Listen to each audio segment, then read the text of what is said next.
चुनौती देने का जज्बा रखती है। आपके कड़े ट्रेनिंग मॉड्यूल में योग का एक बड़ा रोल है।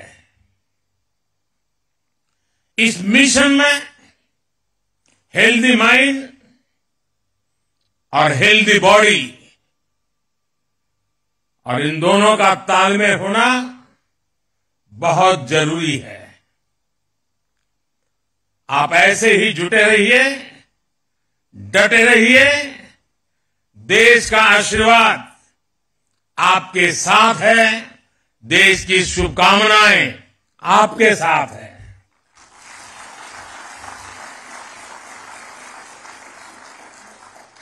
आपको ट्रेनिंग देने में जुटे इसरो के गगनयान प्रोजेक्ट से जुड़े सभी साथियों को भी मैं अनेकों शुभकामनाएं देता हूं। लेकिन इसके साथ साथ कुछ चिंता भी बताना चाहता हूं और हो सकता है वो बातें कुछ लोगों को कड़वी भी लग जाए। मेरी देश की जनता को और देश के खास करके मीडिया को मेरी करबद्ध प्रार्थना है कि जो 4 साथी हैं उन्होंने लगातार पिछले कुछ वर्षों से तपस्या की है, साधना की है और दुनिया के सामने चेहरा दिखाए बिना की है। लेकिन अभी और भी बहुत कुछ करना बाकी है। अब उनको बहुत कठिन कसौटियों से गुजरना है। उनको अभी और अपने शरीर को, मन को कसना है। लेकिन हमारा देश का, हम लोगों का जैसा स्वभाव है, अब ये 4 सेलिब्रिटी बन चुके हैं। अब वो कहीं चाहते होंगे कोई ऑटोग्राफ लेने के लिए दौड़ेगा। अब उसको सेल्फी भी चाहिए, फोटो भी चाहिए, ऑटोग्राफ भी चाहिए। अब थोड़ा मीडिया वाले भी डंडा लेके खड़े हो जाएंगे, उनके परिवारजनों के बाल नोच लेंगे। बचपन में क्या करते थे, यहां कैसे गए, टीचर के पास चले जाएंगे, स्कूल में चले जाएंगे। यानी एक ऐसा वातावरण बन जाएगा कि इनके लिए वो साधना का कालखंड में रुकावट आ सकती है।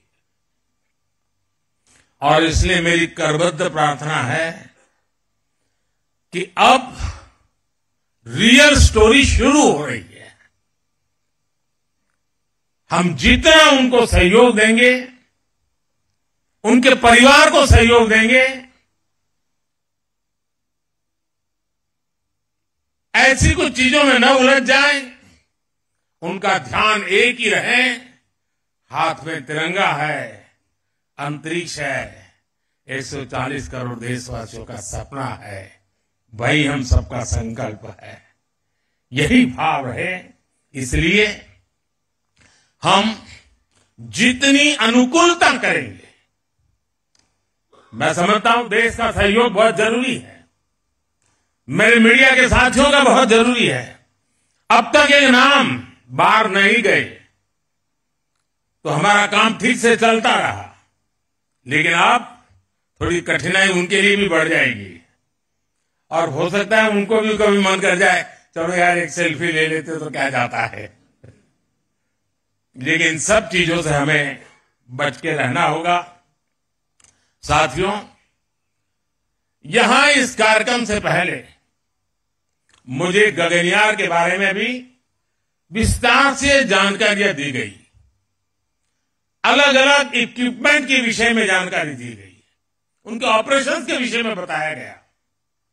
मुझे जानकर बहुत अच्छा लगा कि गगनयान में यूज होने वाले ज्यादातर उपकरण मेड इन इंडिया है। ये कितना बड़ा संयोग है कि जब भारत दुनिया की टॉप 3 इकोनॉमी बनने के लिए उड़ान भर रहा है, उसी समय भारत का गगनयान भी हमारे स्पेस सेक्टर को एक नई बुलंदी पर ले जाने वाला है। आज यहां अनेक प्रोजेक्ट्स का लोकार्पण भी किया गया है। इनसे देश का वर्ल्ड क्लास टेक्नोलॉजी के क्षेत्र में सामर्थ्य तो बढ़ेगा ही, साथ ही रोजगार के भी नए अवसर बनेंगे। और साथियों, मुझे खुशी है कि हमारे स्पेस सेक्टर में विमेन पावर,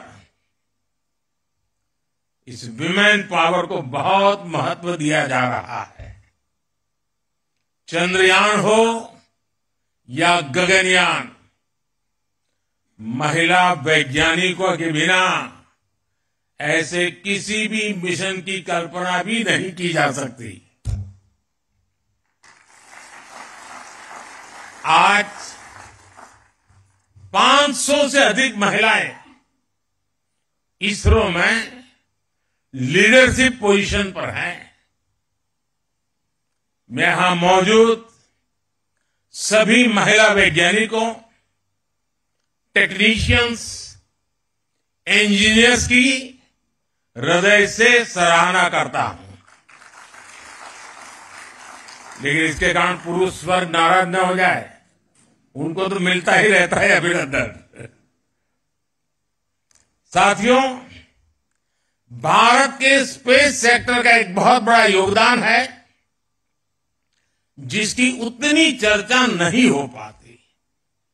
ये योगदान है युवा पीढ़ी में साइंटिफिक टेम्परामेंट के बीज बोने का। इसरो की सफलता देखकर कितने ही बच्चों के मन में ये बात आती है कि बड़ा होकर मैं भी साइंटिस्ट बनूंगा। वो रॉकेट का काउंटडाउन, उसकी उल्टी गिनती लाखों लाख बच्चों को प्रेरित करती है। हर घर में कागज के हवाई जहाज उड़ाने वाला जो एरोनॉटिकल इंजीनियर है, वो बड़ा होकर आप जैसा इंजीनियर बनना चाहता है, साइंटिस्ट बनना चाहता है। और किसी भी देश के लिए उसकी युवा पीढ़ी की इच्छा शक्ति बहुत बड़ी पूंजी होती है। मुझे याद है जब चंद्रयान 2 की लैंडिंग का समय था, पूरे देश के बच्चे उस पल को देख रहे थे। उस पल में बच्चों ने बहुत कुछ सीखा। फिर आया पिछले साल 23 अगस्त का दिन। चंद्रयान की सफल लैंडिंग ने युवा पीढ़ी को एक नए जोश से भर दिया। इस दिन को हमने स्पेस डे के तौर पर मान्यता दी है। आप सभी ने देश को अपनी स्पेस जर्नी में भारत को उपलब्धियों के ऐसे एक से बढ़कर एक पल दिए हैं।